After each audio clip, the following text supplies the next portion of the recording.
આચાર્ય શ્રી દુપસુરીજી સાધ્વીમાં ફલ્ગુ નામના સાધ્વી ફલ્ગુ સાધ્વી અને શ્રાવકમાં વિમલ વાહન રાજા અને શ્રાવિકા નાગીદા. હા બરાબર યાદ રહેશે નામ. આચાર્ય શ્રી દુપસુરીજી સાધુમાં સાધ્વીજીમાં ફલ્ગુ સાધ્વી ફલ્ગુ અને વિમલ વાહન રાજા શ્રાવકમાં અને શ્રાવિકા નાગીદા. આ ચાર જ છેલ્લે ચતુર્વિધ સંઘમાં આ ચાર ગણાશ.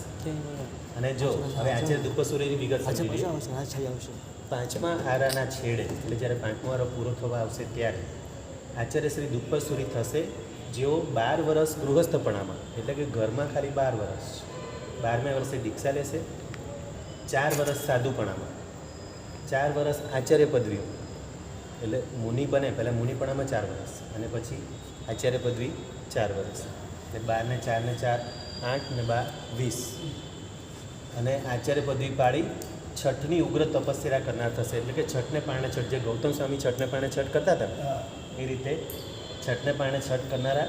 અને છેલ્લો તપ એમનો અઠ્ઠમનો હશે. આ છેલ્લે દિવસે અઠ્ઠમનો તપ કરશે. અઠ્ઠમનો તપ કરી અને 2 હાથની કાયાવાળા દેવલોકમાં જશે. એટલે કે લગભગ બીજો દેવલોક, બીજા દેવલોકમાં 2 હાથની કાયાવાળા હોય છે, બીજો કે ત્રીજો.